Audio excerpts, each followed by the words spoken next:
Hey, Gutfoxx here. So, ton of information on MLB The Show 21 is coming out, and I kind of want to go through this Q&A some more, give some more thoughts on it. Part 1 will be in the description, so take a look at that.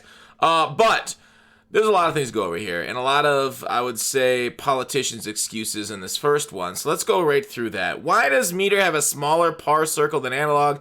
Analog is arguably harder.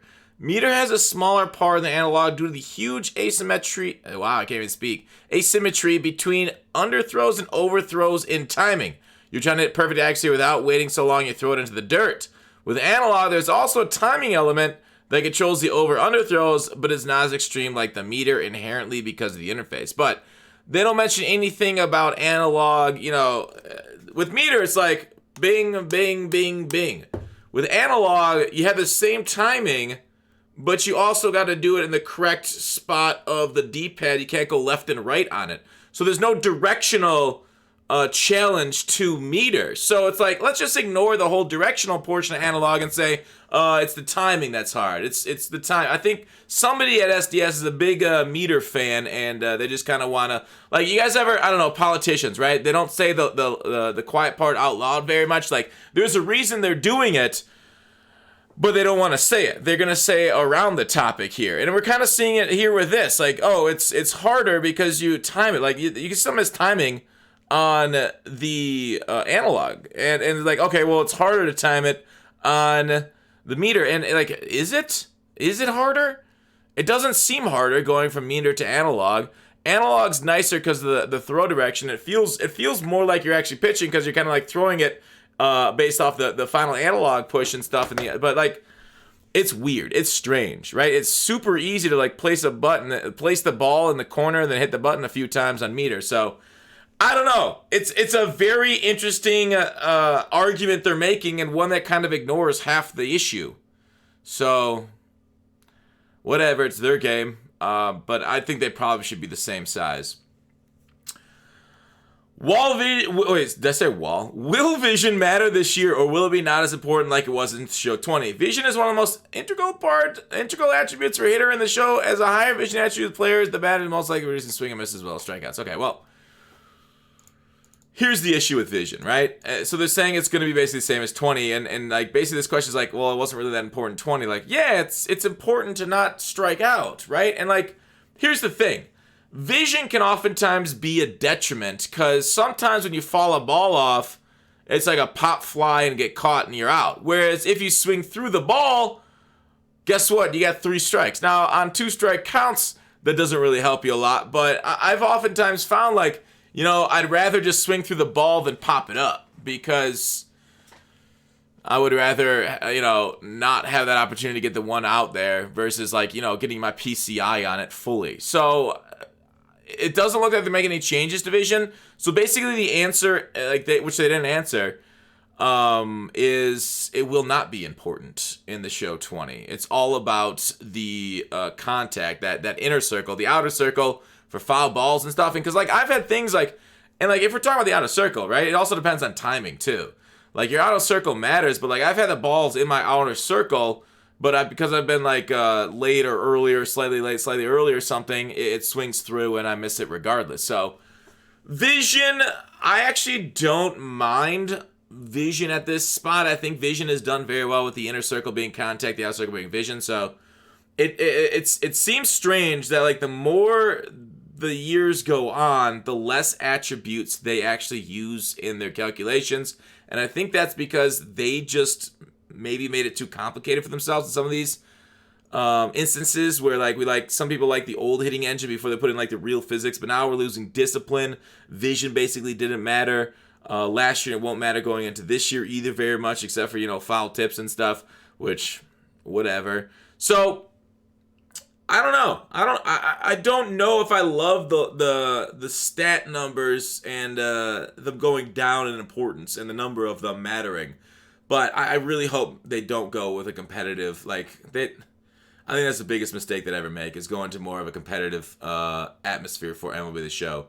Madden's doing that, and I think it's a mistake in a lot of their game too. So I hope MLB Show doesn't make tournaments and big things like that, because I think MLB The Show, what's great about them is the fact that, like, a lot of their cards are memorable, right? Mickey Mantle's memorable because he's so powerful. Whereas Madden's now is just a different player. It's like Fortnite skins. They all have basically the same attributes, same stats because it's balanced, and it just kind of makes it boring. So I appreciate the uniqueness to MLB The Show and their format over the other games. So I hope they don't make it more competitive and more everything the same, which is kind of the way that they're talking about with their competitive mode. So we'll see. I might be overblowing it right there because the competitive style and the tech test seem pretty decent. Okay, at the end of the stream, base running was mentioned as being improved but not expanded upon.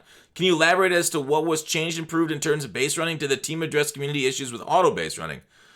Like, my biggest problem with base running, which has been a major problem for years, is that, like, and they'll get to in this paragraph, I just want to explain. Like, say I got a guy standing on third, there's no reason for even, no matter how much I'm telling the guy he shouldn't be going to third, right? Like, oftentimes when you do those auto base running, right, when you're holding L1, R1, that kind of stuff, they'll go to a base that's already occupied. And it's like, why? I've got that guy back to the base. Why are you still advancing? Stay where you are. So, the fact that they say we've made improvements specifically when using multiple runners at base when attempt to advance all runners rather than targeting, as well as improvements to the way CPU handles base running duties. For example, a runner was coming home to score from second on a base hit to the outfield where the ball was in a cutoff by the relay man. You already sent your batter on his way to second, thinking the throw was going home, and recognize that you need to send him back to first or he'll be out. Previously, if you hit R1 to send the runner between first and second back to first, the runner heading home would also retreat back to third, taking an easy run away from you. This would no longer be the case. Yeah.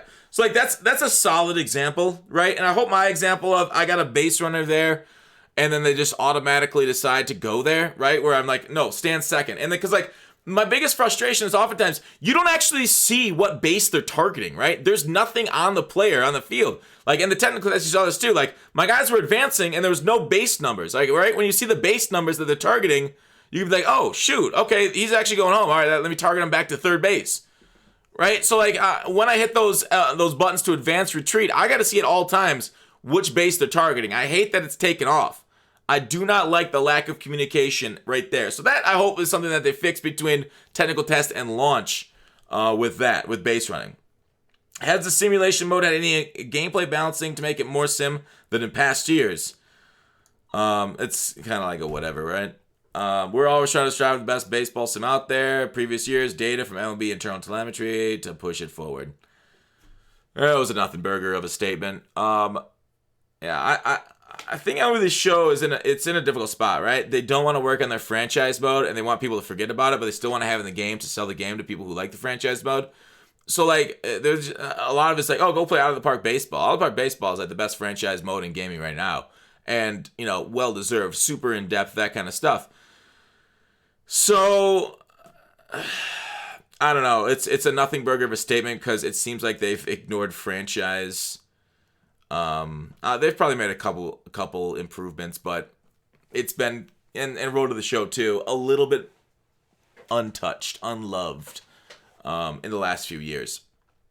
How exactly do casual sim and competitive styles modify the game differently, and what makes them unique?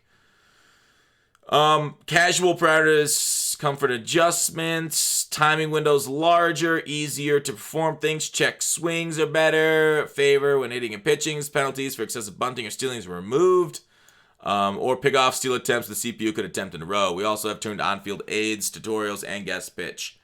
Simulation, I don't know why you have the on-field aids and tutorials on for casual.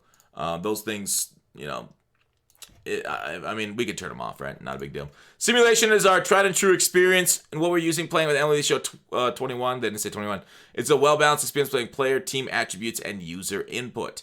And competitive is all about making user input the most important factor in online head-to-head default for a reason. Whenever possible, randomness, win personalized umpt has been removed. Love this part. And an importance is placed on mastering the most difficult mechanics as the most rewarding. Good input matter more than bad input worse. Now, I like the thought, but I want my cards to play uniquely enough that their attributes really matter too, right?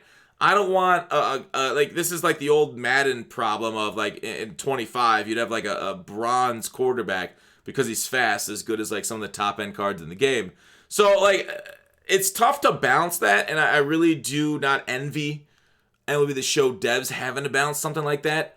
So simulation competitive, it is what it is. We'll end up seeing, and I really want cards to be unique and to play better than others, depending on what style of hitter you are, depending on what style of hitter it is.